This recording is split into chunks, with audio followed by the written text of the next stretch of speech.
Hey everybody, happy launch day, happy Tuesday. So I'm so excited to be here with Zachary and his publisher, Brigids Press, and all of his friends. And Mickey, it's always lovely to see you. So you guys, we're celebrating Zachary's launch of Hunger's as Old as This Land today. So you guys know me, I'm Amy. I'm owner of Abundantly Social. I work with Brigids Press and alongside Mickey to help Zachary and his launch and marketing and everything like that.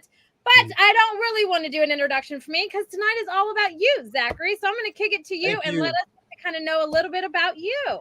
All right. Well, it is really great to be here. It is, I'm really grateful everyone is here with us tonight. My name is Zach Rosenberg. I am the author of Hunger's as Old as This Land. I am a horror writer who's living in Florida. Don't hold that against me.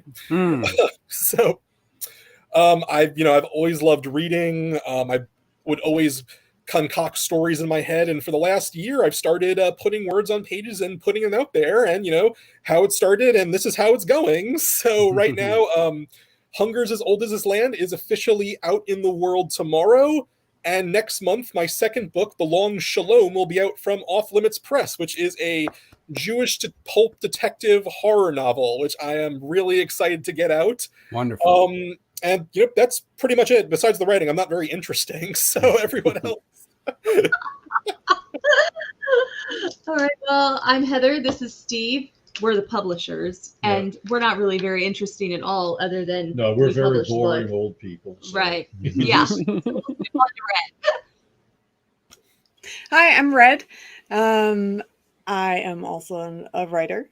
I have a short story collection coming out at the end of the year that I'm publishing through my own press, Death Knell Press. It's called Impulses of a Necrotic Heart. And I know Zachary because Zachary was in an anthology that I put out, that I edited, called Nightmare Sky, and he's got an excellent story in that. Yes. That was my first ever published short story too. So, see, I saw the talent and I put him on the map. It's all me.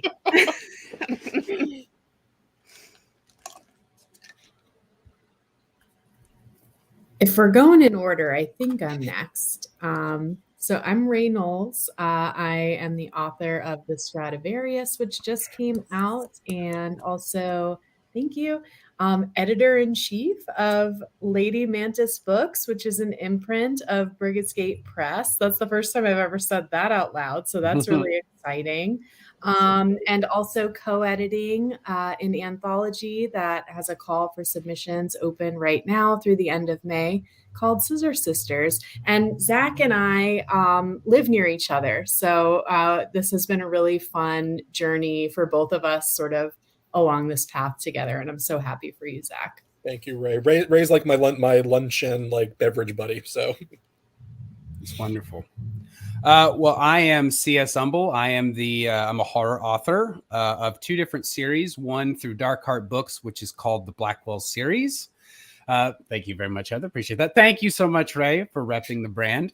I also have another series through Cemetery Dance called That Light Sublime, which is a trilogy of horror westerns, which is how Zach and I know each other, because I saw that he was releasing his book, and I said, hey, why don't we do a book swap?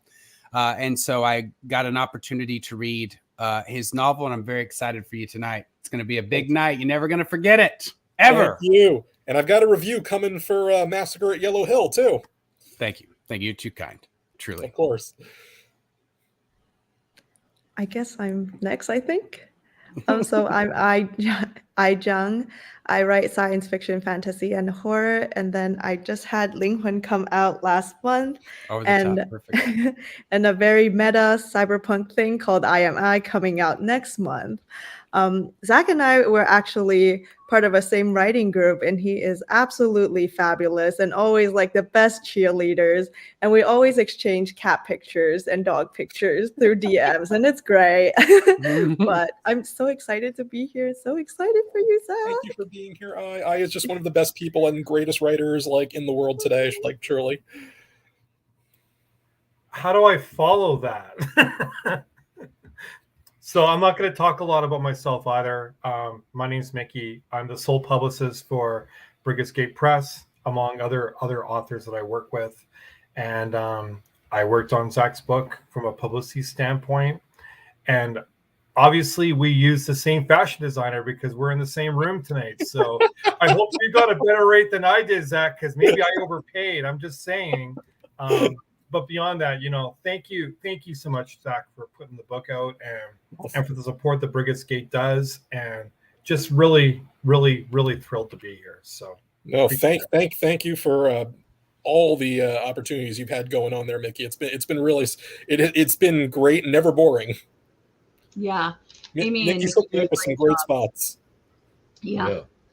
So we usually start by me telling a story about my mother and my mother's voice. And so when we were growing up, well into our teen years, my mother read to my sister and I every night, no matter what.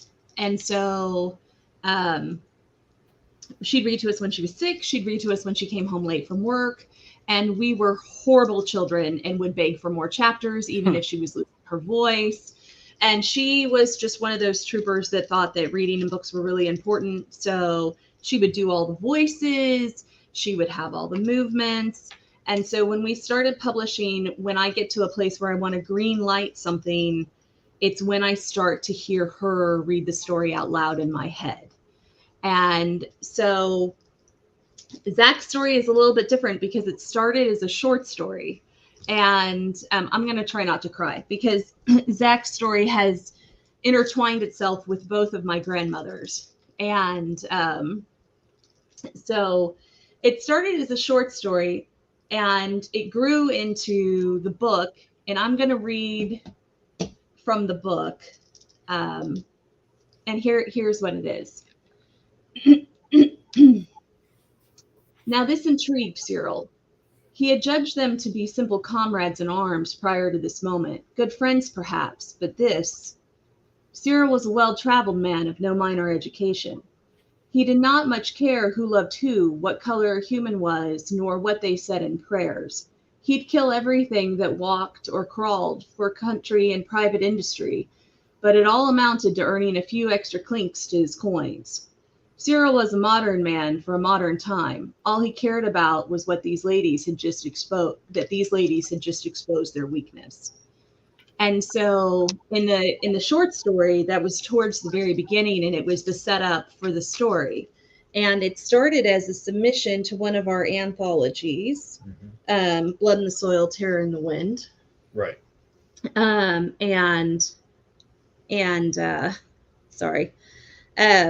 And it grew, and Kenneth Kane was the editor, and we were talking back and forth about stories, and I really wanted to know the backstory of Cyril, because in the short story, he knows Abraham, and there's a history that's kind of implied, but there's no big story to it. And I also, one of the things Zach said to me is when we were talking about it, he said, well, out west, there were small towns that were Jewish communities that had settled, which was news to me completely, which is slightly embarrassing being from Kansas.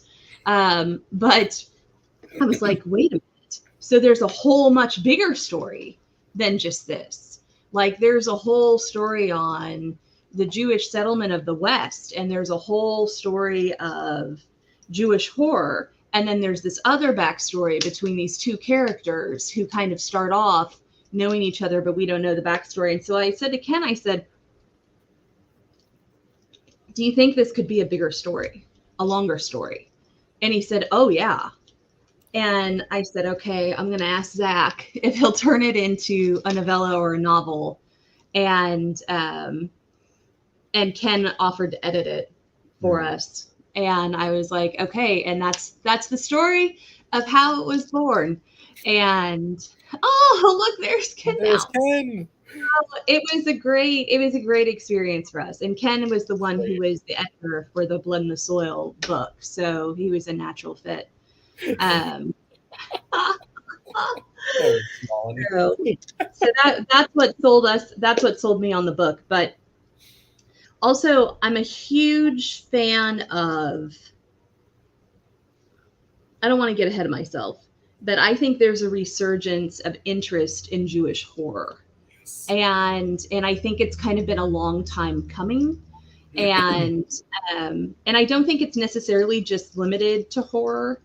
I think that there's also kind of a hunger for it in sci-fi. And so I'm really interested in seeing more Jewish horror. And so it was one of the things we were really excited about with this story. Speculative fiction, period. Yeah. Right. So let's start by talking about Jewish horror. And I don't care what we start with. Oh, hey, there's Wally. Hey. It's great to see you, Wally. Let's give Wiley a minute to introduce himself. Make sure you plug everything that's either just that you're doing. Just plug it into your intro. Okay, so do that right now or wait? Yeah, go ahead. Go for it. Okay, For a Few Souls More just released, which is the other big Western horror that's perfectly adequate. We're never gonna look this stuff. Writing a new one right now that I'm intending on pitching at StokerCon next week, this is going to be my first novel written in a month, and it's like the neo slasher novel, like what happens to the killer after the movie is done, kind of thing. Oh, interesting. So interesting. I'm really excited about that one. But For a Few Souls More, we're going to hit that button really hard, jump up and down, pogo stick on it. It's go good. Read. It's fun. It's better than Magpie is. There. Excellent. So we were talking about kind of the rise of Jewish horror, and I think there's also a rise in Western horror. And I don't know if it's been for a few years now, but it's becoming, I'm a little slow to that game. It is becoming more and more popular, especially as they call it the splatter westerns. Those have become, I think they're becoming more popular over the last few years too. So so let's talk about Jewish horror. Let's talk about, I'd like to see a lot more of it. So if you're listening, find our email box on the website. Just saying. So favorite Jewish horror authors.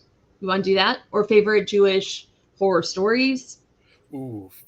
What do you want to talk about? Combine it. You know what? Kind of combining that, just kind of to cheat a little. I think, when I was getting into horror, when kind of my gateway was R.L. Stine, and I kind of connected with that so much when I was a kid, like this idea of like, here's the horror about the outsiders, the people who don't fit in, and then I found out R.L. Stine was Jewish, and I was like, oh my god, that's just like me. And but from there was like so little of it, and I would search, I would look, and then really things started changing when you saw, I think when The Vigil came out in 2019, which is just a fantastic horror film. It's super Jewish. I talked about this on another podcast. It's just such a great film. And then I found people like John Baltisberger, Elena Gomel, Emily Ruth Verona, Brenda Tolian, just people who were Richard Dansky, who have been doing like just incredible Jewish horror works. Real shout out to John Baltisberger, who's got his own line, Madness Heart Press. He does some fantastic books of his own. He has his own line dedicated to Jewish horror, just some really, really great stuff. Unfortunately, we don't have as many. There was a really good movie that just came out called Attachment, which is like a queer Dybbuk horror retelling. Ray, I think you would love this movie, by the way. And that one, and also one called Blood Relative, which is like a Jewish vampire horror comedy I really liked. But as for other writers, there's more coming out all the time. I got to give a shout out to Alex Langer, is a fantastic writer. He has one in the new issue of Apex. Lavi Tidhar is one of my all-time favorites. Hebrew Punk is just fantastic now. I got into that relatively recently. And yeah, there's just really great stories all over the place, but unfortunately you kind of have to look for them a lot. So kind of what I've been, trying to do with a lot of my stuff is help mainstream it a little more. I don't want to. I definitely don't want to be the only one doing it. I just I want to make sure that like Jewish horror is all over the place, and that it's not just Dybbuk's and golems and Nazis. Right, because I think for a long time it was all Nazis, and it was kind of hard to escape anything that didn't somehow touch on Nazi Germany in some way, whether it was somebody's parent or a memory or a letter or a piece of jewelry or something. But I don't know that I have a favorite Jewish horror author, but I will tell you my gateway to Jewish authors that I'm aware of. It was, oh my gosh, who wrote Angry Candy? Harlan Ellison. And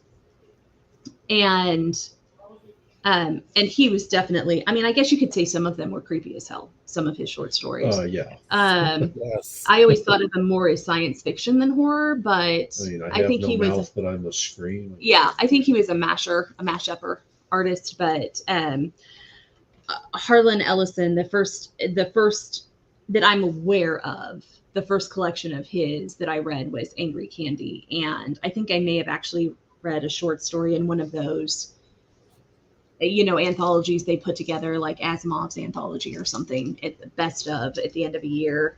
I may be aging myself now. A little bit. Tell me there's somebody else on this group that knows what I'm talking about. You do, right? The Asimov stuff? Yes. Okay. But it's a book about mourning. I mean, really, that's the theme of all the stories that are in the book. And it was a friend of ours had died, and I was struggling against the prim and proper white Kansas girl allowance for mourning, which was not a lot. You have to be stoically Midwestern and behave yourself, and you can't have fits of grief or rage or anything else. And a friend of mine gave me the book, and he's like, you need to spend some time with Harlan. You need to get yourself together, and you need to rage into the night and light stuff on fire. And which you do quite well. Right. Thank you. We've come a long way. But I think that was really my first introduction to Judaism in any way outside of history class. And so it was not only was it awe-inspiring, but it was just such a relief to know that there was an outlet for mourning and a ritual for mourning that did not involve quiet, stoic behavior. Like there was a whole series of steps to take with the dead. And I was like, okay, I think these would be helpful. I don't know why no one else does this. I don't know why this isn't required as part of so you're grieving. Here's what we do, and so it was very meaningful to me. And that really opened my eye, I guess, that there was whole other worlds and whole other groups of people that were nothing like, a Midwestern cowtown girl. Yeah. What about you? Well, as she was talking, one thing I was just out of curiosity, so I went to Google and I typed in Jewish horror authors, and Zach, you might be interested to know this. What came up? 4 names: Josh Schlossberg, who I'm not really familiar with, David Cronenberg, Maxwell Bauman, and Zachary Rosenberg. No kidding. No kidding. Well, I'm not sure I deserve to be mentioned alongside David Cronenberg yet, but I'll take it. That's a Google win. That's okay. Anybody else want to comment about Jewish horror authors or Jewish authors that influenced you at some point yesterday, a year ago, 6 years ago? Well, I think there is. Thank you very much. So definitely for me, it's Cronenberg. from I think from 1981 to 1986. David Cronenberg pretty much owned horror. I mean, he had what is it? It's Scanners, Videodrome, The Dead Zone. I think and then of course there's The Fly, I think in 1985, 1986. And so I remember hitting all of those and realizing that there was a whole other spectrum of pain waiting for me inside of horror. And so Cronenberg was he's probably the biggest influence in terms of specifically Jewish, horror auteurs. So yeah, absolutely David Cronenberg. There was a book on Grady Hendrix Paperbacks from Hell list. The Tribe, I think Barry Wood, I think was the author. I really, really enjoyed that book, and I'm pretty sure he or she. Let me look it up real quick. Hey, yeah, Barry Wood was a Jewish horror author, so I can't say that knowing them personally or how much it influenced me, but I really, really enjoyed that book. I'm a huge fan of Josh Malerman. Yes. I'm a very new writer, and I'm a very new horror reader, like within the last 10 years or so. So I didn't read a lot of Stephen King growing up. I didn't read Goosebumps growing up. I didn't read all the older books. So I have a very poor history. I've been trying to catch up little by little, but Josh Malerman was one of the books that kind of hooked me. Mallerman, oh my God, Mallerman just he's one of my idols. Same. Josh takes he can take any idea and immediately make it an A+ idea. Daphne was incredible. Unlike you, Zach, where I told you your effort was perfectly adequate, I told Josh one time, you took the stupidest idea I've ever heard and turned it into one of the greatest books I've ever read. Josh. Yeah, he's a creative force.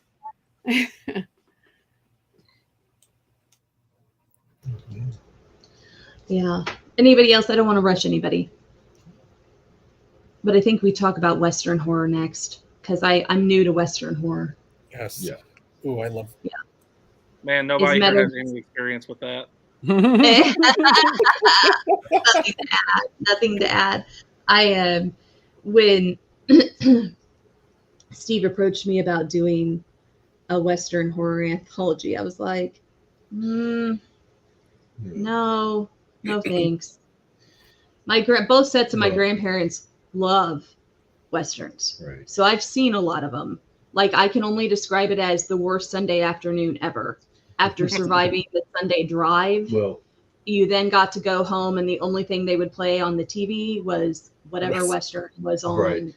She's TV. kind of glossing over her response, because I brought up the idea of doing either weird Western or Western horror anthology, and she goes, John Wayne, and stuck her tongue out. That's kind of the end of the conversation for a while. Yeah. I'm like, no, we're not talking John Wayne here. Yeah, no, I'm not a huge fan of the Western genre. And I think it's just because, when you're a kid and it's Sunday, you have to go to school the next day. You don't want to waste an hour and a half watching John Wayne do whatever the thing he's going to do, which is the same in every movie. Okay. I don't care what you say. Right. But, like you want to have your day to watch like Lost in Space or, something else. You want the adults to retire and go play bridge or something. But, yeah, so I wasn't very excited when it happened. And then, then she started reading the submissions for Blood in the Soil, and she's like, "Oh, I love this stuff." Yeah, it's like, oh, I think I like Western horror. Mm-hmm. I think I'm interested in that. But I wouldn't. If somebody would have given me a book, I think I would have been like, okay, well, I'll probably read that one day, sometime. But it's really intriguing. I also want to give I just want to say, just from that anthology, I want to give a real shout out to what I think is, they're all great stories, but Wen Yang did such an incredible ghost story. Yes. She did absolutely incredible. Yeah, I agree. I Yes, agree. amen to that. hmm Yeah. There were a lot of great stories in that anthology. Yeah, I mean, the price of I'm the the publisher, so of anthology course I is think worth so. it. Right. The price But of the anthology is worth it just for that story, if nothing else. yeah, they were good. They And were not good. detracting from the other stories, but yes, I agree with you. It was a Zach. powerful story because there's so much about the Old West. And I mean, you guys, I could, where we lived before, where our son grew up, we could throw a rock at the oldest still Amen, existing stagecoach stop. I mean, really, like it's what we did on Saturdays because they always had something going on. They're owned by a historical group. And so, you know, when you grow up in it, it's not super exciting. You know what I mean? It's like, oh, good. The Wild West again. Super. So what got you to write a Western horror, Zach? Well, likewise, I was never a huge fan of the John Wayne stuff. I found it, in a sense, it just didn't appeal to me in a sense. But when I got into spaghetti westerns, like The Good, the Bad, and the Ugly, Once Upon a Time in the West, and also a few movies that kind of blew me away when I saw them. A Town Called Hell with Martin Landau and Robert Shaw and Teddy Savalas is like a really great underrated one. The Great Silence was one that just blew me away when I was younger. That was one that just, it is raw, it is brutal, it's Corbucci at his best, the original Django. The Trinity films, Sabata, all these really just movies that just came in with so much to say. And also, but I think the movie that like really blended it with horror for me was a movie called, if no one's seen it, Ravenous, which is Guy Pearce, Robert Carlyle. It's a movie that like should not work but does so well. And it just it's such a desolate, scary, funny film that does this whole metaphor for manifest destiny through folklore and cannibalism that is Wendigo. Yes. Right. I maintain that part where Robert Carlyle finally snaps and reveals what happened and they're hunting him through the woods is one of the most tense, and like improvise that heart wrenching, not heart wrenching, just very real. You're on the edge of your seat wondering what's going to happen, and the music playing is so offbeat there that it's fantastic. Yes, it's such a good. It's just so much fun, and I was kind of like, there needs to be more of that. So like, really, I was inspired when I saw like The Calls. I was reading like a few horror westerns at the time, like Jonathan Johns's Dust Devils was one that that got me. Joe Lansdale has a few that are a lot of fun. Hell's Bounty was, and then I got, I was reading the splatter westerns, like Wiley's Magpie Coffin and Chris Triana's, 13th Coyote. And this is all like, it's bloody, it's fun, it's dark, it's morally ambiguous. It's just like, and I'm like, I could totally write a story like that. I was like, so my way of writing is always to kind of like start off and I kind of figure it out as I'm going. And I was like, you know what? There's not enough about like Jewish westerns. And a funny story from that is that actually got inspired by a bit from The Simpsons when there's an episode where Lisa's substitute teacher comes in and he's he asks people to identify like all the like inaccuracies with his costume, and she says like, well, you appear to be Jewish and there were no Jewish cowboys. It's like, actually there were Jewish cowboys, big guys who were great shots and spent money freely. So with that in my mind, basically, I was like, yeah, I could do something with Jewish cowboys or maybe cowgirls in this sense. And it all kind of blossomed from that to a short story. And from there it was to the wider book. Yeah. So I think it's interesting. I mean, I know that I'm new to the story. So, you know how when you're new to something, you're like, oh, look, all of these people are writing all of these things. And then your husband's like, well, actually, Lansdale's been writing for years. And then he points to his bookshelf of like, all the Lansdale. I mean, like it's a whole shelf of Lansdale. And I'm like, well, new to me. Sure. And yeah, and it's interesting, like, because when something's new, I think it makes you like you want to gobble it up. Like you want to get your hands on everything you can. And so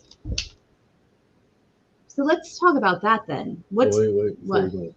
We missed a couple of people. Red, Ray, and I. What are your favorite Do you have favorite Jewish horror westerns? or horror westerns? It's okay to say none. Oh, Well, my jump favorite in. horror western is Hungers by Zachary Rosenberg. Because I just haven't. I have. It is literally the first horror western I've ever read. I mean, I'll take by default. I never gave it a chance. Right. It's really good though. It is. It's not a I think you'll default. I find- mean, I guess it is because it's the only one I've read. But I genuinely enjoyed the novella. It was great pacing. It was Yes. everything a novella needs to be for me. I guess I just never gave westerns a chance because of the tropes, and I just assumed the tropes just lived on today. So now I got a lot of reading to do. it's like a gateway drug. Like Blood in the Soil was a gateway drug for me. Yeah. And now I feel like I can't get enough. No, So- you got a lot more to read. Yeah. Yep. They're on the shelf. It'll take me years just to get through Steve's shelf. But so Ray or I. Yeah, so other than Zach, one new Jewish author I've discovered is R.B. Lemberg. Not necessarily horror, but does great SFF work. And then in terms of Westerns, I kind of like am all over the place, not necessarily like Western horror, but Westerns I've recently seen is Nope. The Django Unchained, and then one lesser known one is called Marlena the Murderer in 4 Acts, and it's like a neo-Western Indonesian thriller film that's also feminist. So Ooh, I've never heard of that one. I gotta check that out. That again? Tell us the name again of that one. Marlena the Murderer in 4 Acts came out in 2017. So we're only a little behind. We're still cool, as the kids would say. All right. And yeah, I'm sort of joining the chorus of this is really my first horror Western. But I will say I really love No Country for Old Men. And I know that's not a Western in the traditional No, it sense, is. Yeah, but no, it is. Totally, Absolutely. totally, it's a Western. I'm totally Yeah, Thank you Western, for that right. validation. I love it. In fact, I wrote coursework analyzing Anton Chigurh and could talk about him all day if you let me. But I will say, Zach, obviously a huge fan of yours, have been for a long time, and I think your Cyril is every bit as ice cold as Anton Chigurh. I mean it as a compliment. That is what. Look, Blood Meridian is one of my favorite books. Comparing, like, mentioning me even the same breath as Cormac McCarthy is like David Cronenberg and Cormac McCarthy tonight. I'm like, okay, I'm riding a high. All right. So what's the new thing that you've grabbed onto lately that you're interested in reading more of or seeing more of? It could be a movie, but what's the new genre or genre, subgenre Mashup. that just grabs your attention and excites you and wants you to read, makes you want to read more of it. or watch more of it. mashup? Yeah. What's the latest thing that you're consuming the most of? Anybody can start. Gotta think about that one for a minute. I'll say erotic horror. I think most people could probably have guessed that I would say that. I'm hungry for it to stay on theme. Hunger's as old as this woman. Exactly. Experiencing it, right? Right now, I think I'm watching every slasher known to man. Stephen Graham Jones will be very proud. Right. So, yeah, so I think next up, let's see here on my giant pile, The Initiation. My giant pile of stuff right here. I went and grabbed every slasher I had off my shelves, and it's just a giant pile here next to the computer. I would say something that I think is going to be like, I'm a little biased on this front, but I've been reading like a lot of in a sense, kind of like swords and sorcery horror a lot, like fantasy meets horror. Right now, I'm part of I've been reading some of the books that are coming out with Darklit Horror, their pirate line, and Ray has a pirate horror book coming out that I got to shout out.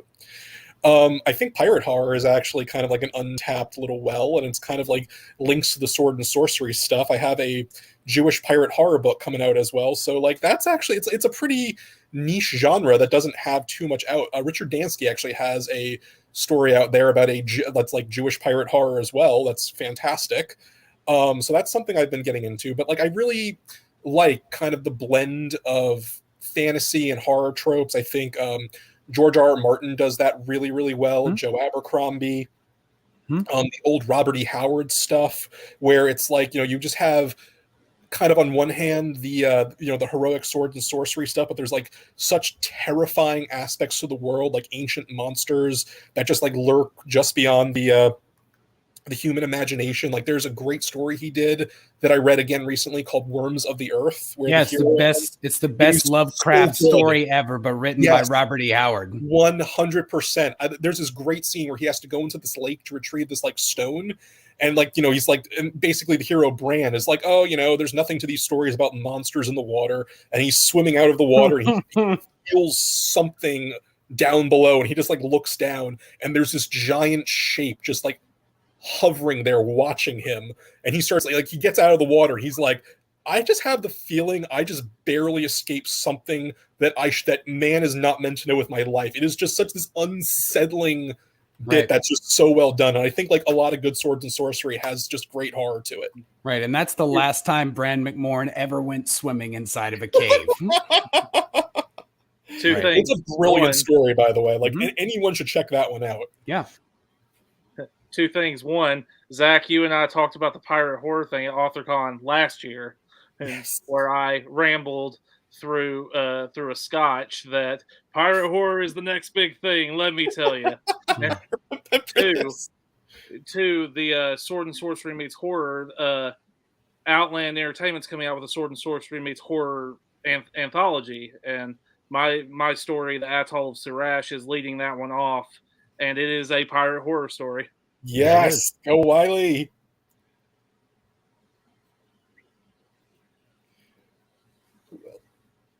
And is there anything that you're... Oh, sorry?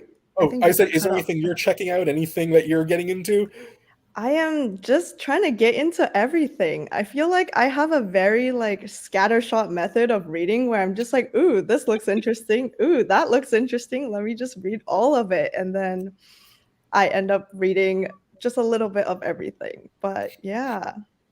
But I definitely want to get more into Western horror, I think, especially after reading your novella. Oh, yes. There's great stuff. I will like totally spam you with recommendations. I'll warn you. Please do. Yes. What about you? Anybody else? What's the new thing you're grabbing onto? Well, what about you? Oh, I don't know if it's anything new. You're horror all the time. yeah, I do read a lot of horror, but I jump around too. I read a lot of different things. I've been reading more nonfiction too lately. Oh, yeah. Yeah, it's trying to outfox me. Yeah, so anything to do with viruses or epidemics, and some of that lately, as well as the Medieval Hangman's Diary is a book I picked up recently. It just caught my attention. It's like, yep, I got to read this one. So, and of course, I tend to grab like 10 to 20 books, and I'm trying to read all of them, and it's like I'm making a little bit of progress through each one. So. Yeah, we're crazy readers like that. Like we're like each one of us read at least 10 books at a time, and it's and then I'll walk into her office and say, oh yeah, I got to read this book now too. And yeah. Like, okay, but I haven't finished the other 19, but that's okay. I'm going to start this one too. Yeah, he's a book thief. So Another thing I just realized is, so I read Hunger's as Old as This Land, and then C.S. Humble's book, All These Subtle Deceits, back to back. And I'm realizing, first of all, not only are they both terrific, but they both lean heavy into spirituality. And I'm wondering what each of you sort of thinks about how religion or spiritual practices weaves in with horror and can be so effective in the genre. Yeah, Zach, please go. Absolutely. It's really interesting because when you look at Jewish horror, there is so much. You have obviously the core texts, the Tanakh, but you also have so much that developed over time. There's so much folklore. There's so much that was. There's so much oral history. There's so much things that are just kind of mentioned very briefly in the Talmud that got passed down. So, and there's all kinds of mysticism that people study, like the Kabbalah, which I do not claim to be an expert in, but I incorporate the stories. And really, there is so much with Judaism that is just focused on the unknown and questioning, and the idea that there is just so much else to the world that man cannot possibly know, and just all sorts of interesting things that are just kind of offhandedly mentioned because it was just passed down through oral folklore. And I think that really kind of links to horror. And obviously, unfortunately, Jewish history is very involved with things like persecution and genocide and massacre and diaspora, and that lends itself, I think, to a form of horror. There is kind of a form of not just prejudice, but also the need for justice, which I think horror is very cathartic that way, and it allows people to process intergenerational trauma in a sense. Like, you are able to kind of explore it through the lens of metaphor or being more direct. And I think there's been like a lot of Jewish horror writers who have done a great job with that. One of my favorites, I would argue, is very much Jewish horror, would be Rod Serling, which he did in the Twilight Zone. And he did two of the best pieces where he was one of the first people to really explore the horrors of the Holocaust through the idea of justice, of the ghosts of the concentration camp victims taking revenge upon a commandant in Death's Head Revisited, which really blew me away when I was younger. But really, the idea of Jewishness, spirituality, because people can be one thing I try to get across in my writing: you can be super religious, you can be secular, you can be atheist or non-believing, but your Jewishness is still valid. It's still part of your culture. It's still where you came from.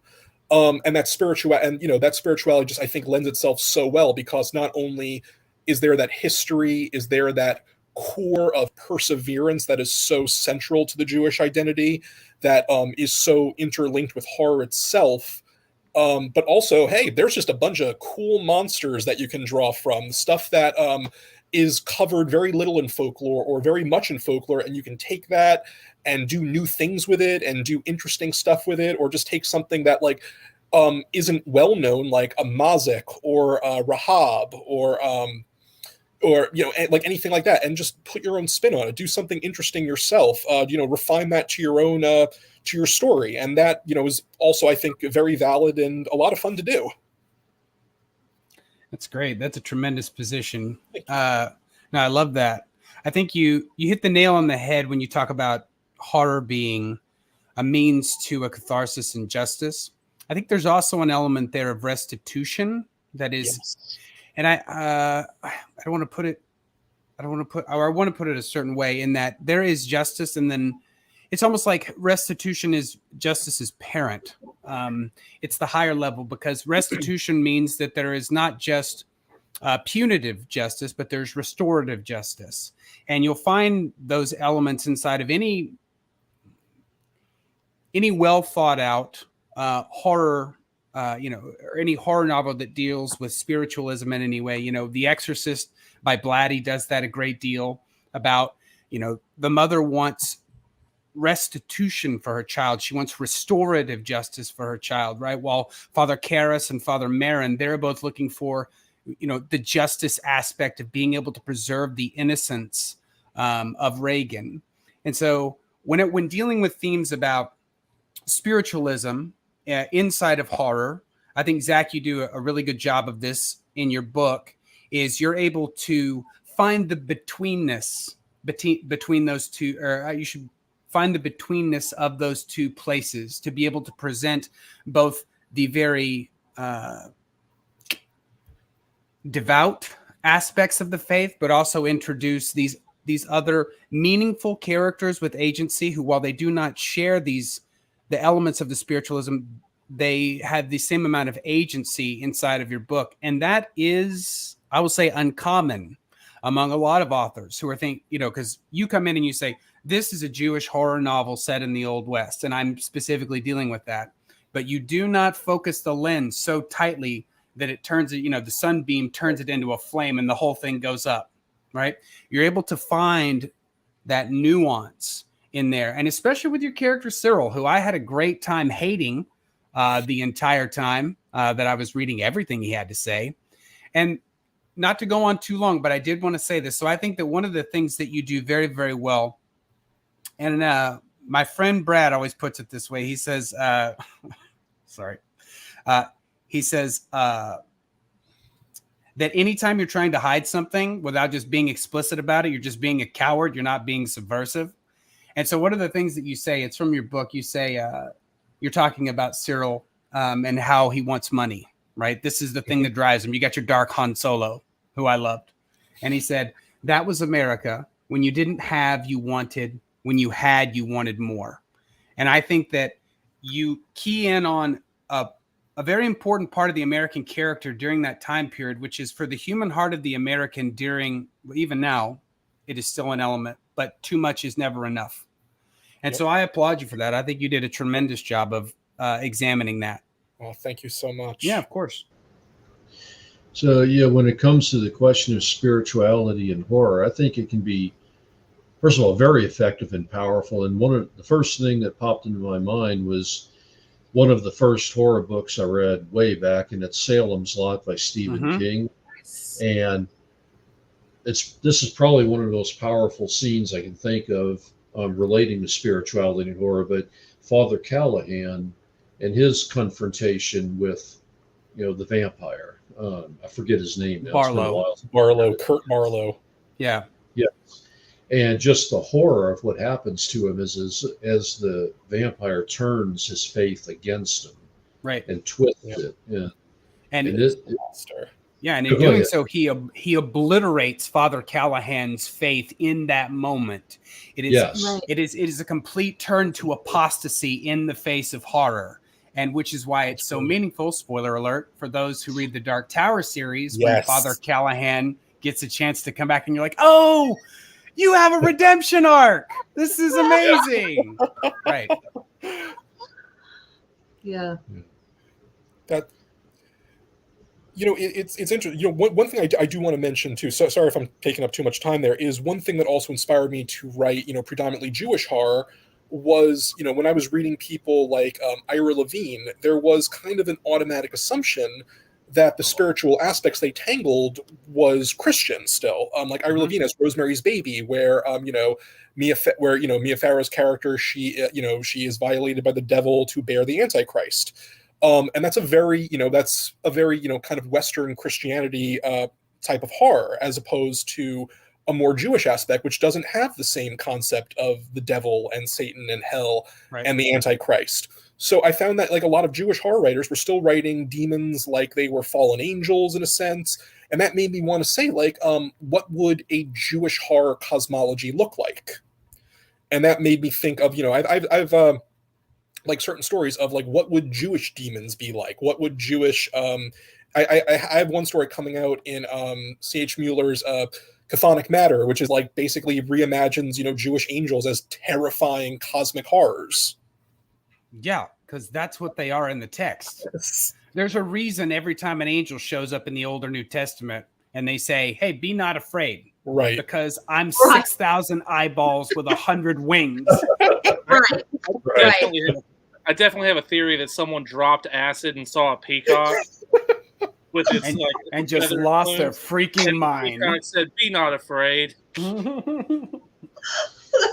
Yeah, and I remember, I can't remember what article it was, and it was from a Christian standpoint, but it was writing about demons and angels, and it was bringing home the point because everybody traditionally thinks of angels as bright and shining and beautiful, but it was saying it's like no, angels were just as, I mean, demons and angels were the same stock basically, Right. and they were just as scary. I mean, some of them rebelled, but I always think it's interesting you know, because isn't it the angels that go to the town that Lot's in? Yes. Yes. And everybody's like, angels Yes. are so cool. And I'm like, did you not have to read the Bible? I'm not, I think maybe you misunderstand. Like, I mean, Gabriel may have been cool, but the rest of them seem a little frightening. Yeah, no, I think if one of them just popped in right here, it'd be like, We'd be in trouble. yeah. They wouldn't be Yeah, coming to holy tell shit, us we what were is good that? people. Right. We'd have to change our whole life view. Yeah. So, But yeah, it's interesting. just- I love a good spiritual horror story of any kind. Red and I, did you have? I think I did. She was Oh, talking okay. about. Well, I don't know, actually. Yes, feel free to chime in, guys. I'm not skipping over both of y'all in this Sorry. part of the conversation. So. Okay. All right. Perfect. Yeah, I don't have anything to add to spirituality. That's a bucket of worms I'm not going to open right now. Yeah, I'll let somebody else take the floor. Somebody else answer. Yeah. Well, fine. I actually have a. Top, and he took a mushroom, and there was a peacock standing 3 feet away. You figured it out. Mm-hmm. I Happened. used to Plume, think that 1,000 eyeballs. I used to think that about what was the Greek monster or Titan with 100 eyes or 1,000 eyes or something. Oh, no, it was Zach, what do you think of the? eyes. No, it was one of them had a bunch of Oh, eyes. I don't remember. Yeah, Ooh, I always the, thought. I wonder if it was the first peacock sighting. Zach, Kenneth wants to know, what do you think of the prophecy movies? Oh, the ones with Christopher Walken. Those are fun, actually. Very I fine. will say Viggo Mortensen is literally the best on-screen Satan, I think, in cinema history. Yes. Right. Yeah. Especially You know, when he it's told funny. the priest that he was under the bed. Right. You were Yeah. so frightened under your covers, worried that I was under your bed. And I was. Oh my god, Viggo Mortensen can do anything. Yeah. He is amazing in it. And Christopher Walken just like devours the scenery. He is perfect. Yeah. Right. You know, it's funny. Somebody recently asked me what I thought of the movie Prophecy, and I'm like, "Oh, you mean the one with the mutant bear running around Maine?" Oh yeah. Now I'm imagining a crossover between those. and I'm Honestly, really- I love that one, but Yeah. You can't take them anywhere. So, yeah. Can't take them anywhere. So, Steve, did you get the book? Somebody asked a question Oh. about the. Hold on, just Yeah, to go somebody back. earlier asked about the book, The Hangman's Diary. So let me see There's if the I can get camera. it in Who's here. it by? It is by Franz Schmidt. Well, it was actually the Journal of Master Franz Schmidt, Public Executioner of Nuremberg, 1573 to 1617. Yeah. So Nice long tenure. this is actually, his diary. So somebody compiled it all together. You know, So it's if like you like morbid type things like this, like I do occasionally, it's you might, light reading for the Yeah. end of the day. Yeah. Here at the good Ventura bedtime household. reading. Yeah, light bedtime reading. So Zach, I'm about to. I'm sorry. Go ahead. No, you Go go ahead. ahead. I'm so sorry. Zach, is there any? I'm sure there's certainly an opportunity. I'm not. Can I say this? Yep, I can say it. Will there be an opportunity for you to revisit Gray's Bluffs in the future? And if you do, and if there is, do you have any plans to do so? Well, that's a question for the right of me, but I'm seeing some support on We that. say yes. The answer We say yes. The answer is I would absolutely freaking love to. I have definite ideas on where I could take the story. There is a little bit of an Easter egg as to what happens to Esther and Siobhan in the Long Shalom. It's you can easily read them without knowing, but I wanted to make sure if you read one, you could know that a little hint of what happens to them in a good way. But I definitely want to do more. There's definitely more I want to explore. There's definite ideas I have. There's definite. There's more of the cosmology and the history of the place. I would absolutely love to do a sequel. Oh yeah, I could see it being several books, frankly. there's so many offshoots you could take with it, with so many different characters that I think would be good. I mean, who am I to say no to my publisher? So yeah, I'm here for it. I'm here for it. Yeah. So let's do it. Let's do it. So I can't stop thinking about pirate vampires now. Vampires? Yeah, vampires. Stop. And I just want to give like a shout out to like everyone in this chat. You know, like like I've read everyone here's writing and they're all just freaking amazing and they all have like great stuff coming out and like everyone should get their stuff too. Like I've beta read and I blurbed Ray's stuff and she is amazing. I have a review for, you know, Seth's book coming out, Massacre at Yellow Hill, which is also amazing. You know, Red writes great stuff and she has books coming out with Brigids Gate and Darklit Press, and I'm just really honored to be with her. And I is one of the greatest writers of our generation, in my opinion. She is just absolutely incredible, and Ling Hun is just one of the most heartbreaking, you know, beautiful ghost stories you will ever read. And Wiley is perfectly adequate, so you know if you like. But no, all joking aside, Wiley writes just freaking great stuff, and you should check it out too. He writes like For a Few Souls More is just like I described it as. I described it as like what did I say? Lucio Fulci directed, or like The Great Silence, or The Man with No Name directed by Lucio Fulci. Nice. Yeah, nice. Okay, so real quick before we wrap up, yes. Are you a planner, or what do they call the other kind? Pantser. Pantser. Planner or pantser? I am a chaotic pantser to the death. I will come up with ideas. I will think of ways that I want to proceed. I will have like ideas of I want to do this. I want this character to do that. I want this scene to happen. I was like, how do I get there? I will figure it out as I write. And as I write, new ideas will come to me and I will come up with dialogue and I'll be like, I'll smooth this out or change this. But usually I will just keep writing in one go and fix it later. And usually it comes to me as I write. And it's a little chaotic. Fred, how about you?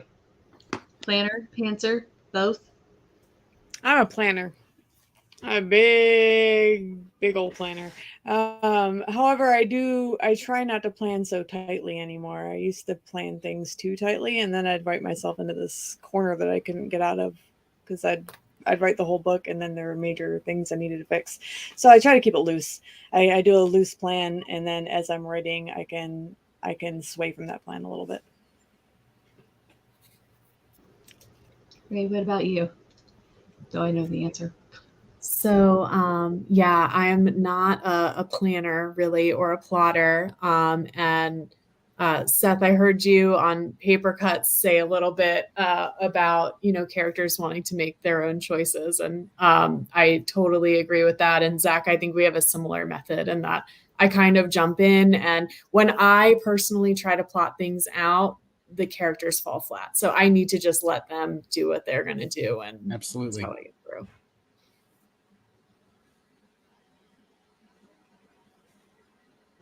Oh, we were muted. So yes, so you're a pantser? I am 100% a pantser. I like to come to the page without any sort of expectation. And if something takes off and a character starts making decisions, then that's when it becomes a thing. And sometimes that means it really works out really well.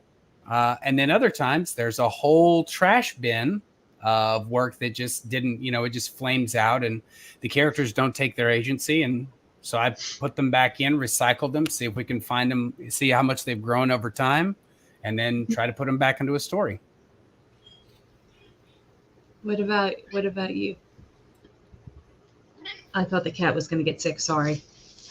Sorry, I've lost track of where we are now. It's I's turn. Oh, what about you? Planner, pantser? I am. Oh, give me 1 second. Sorry, my spouse started vacuuming.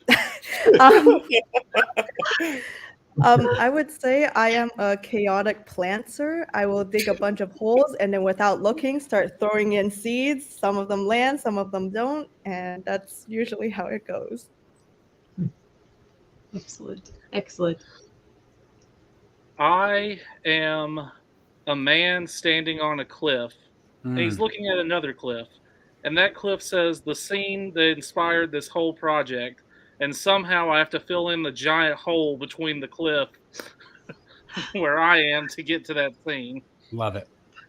Yeah, that's excellent. That's excellent. So, Mickey and Amy, planners or pantsers? When it comes to my work, I'm not going to lie, I am very organized in a sense that it is a beautiful hot mess of a fly by the seat of my pants that works for me when it comes to, like, you know, my work and everything. But my life is very much just, we're doing good to survive, you know. So I'm going to be with all the panthers over here that are just doing it. Mickey, what about you? My answer will determine on which client I'm working with at any given time. There are certain clients I can plan with. They give me release dates well in advance. And then there are clients who do not do that. And so I'll be like Wiley in those cases, between two cliffs, trying to find the spot to make it all work. So it really depends on the dates and the person I'm working with within that given time. So yeah.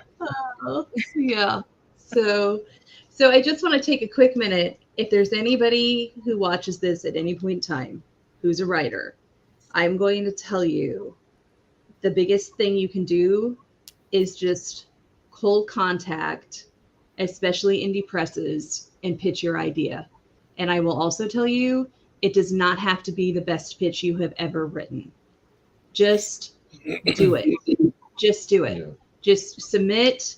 I don't care how many times you get told no, just keep submitting. Always keep submitting and always keep reaching out.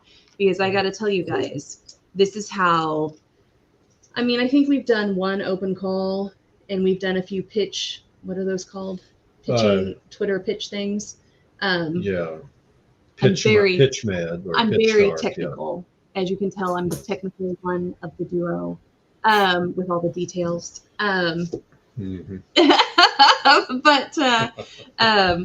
But mostly it's people who are like, are you guys taking submissions? I have this idea, or I've got this, novella or this novel, and can I send you the first couple chapters? Right. And more than one of the ones that we're going to publish over the next year or two, we didn't have an open submission call. They reached out to us and said, hey, look, I've got this. I don't see a call on your website, but is there a chance you might be willing to look at it? And it sounds really good. Well, yeah, go on, send it to us. And then one thing leads to another. So don't be afraid to reach out. Yeah, keep doing it. The worst they can say is no. And right. I mean, if you don't send it, the answer's no anyway. So get it out there. Yeah, send your stuff. Just keep always submit. I know it can be really disheartening when you get rejection after rejection, but you've got to keep doing it because everybody's got a story. And if you've written it, there's a reader who's looking for it. Exactly. I firmly believe in the Greek's definition of fate. And so I believe wholeheartedly that when you are inspired to write a story or a novel, there's more than one reader clamoring to find it on a bookshelf or in a library. So just keep trying to find your way to that path. Heather, can I segue off of that for a second or no? Sure, yeah, go for it. To all the authors watching and listening, there's more to life than the big four publishers. Yes. There's lots of small press publishers like Brigids who will do just as much marketing and influence, and in fact, in some cases, more marketing and influence than the big four. I'm not going to name their names because they'll degrace me forever and I'll have clients quitting, but I'm just trying to say that it's not always roses and balloons with the big four, and small presses can be just as effective as the big four publishers. And I just wanted to put that out there. Thanks. Yeah. I mean, we clearly think so. Yes. Yeah. We humbly agree. And then very last thing I wanted to throw out, and this is to Zach, since your book is launching tomorrow, is there anything any final words or thoughts you'd like to say to all your fans, all your readers out there? All the ones that have ordered your book and are waiting eagerly to read it tomorrow, what would you like to say to them? First off, thank you so much. This has been an incredible journey. To everyone here, everyone else watching, everyone who's going to watch later, everyone who's ever said an encouraging word, anyone who's picked it up anyone who loved it or liked it or thought it was perfectly adequate or hated it, you know, thank you for picking it up. Thank you for reading it. Thank you for giving it a chance. I hope, you know, I hope it will be a success. I hope, you know, it'll allow me to write more. And, you know, I'm really hoping we can make Jewish horror a thing all over the place. And you know, there's a lot of seats at the table and there's room enough for everyone. And let's all do great and support each other. Agreed. All right. Well, that's it, guys. It's time to get reading. Woo. Bye. Thanks, Bye. everybody.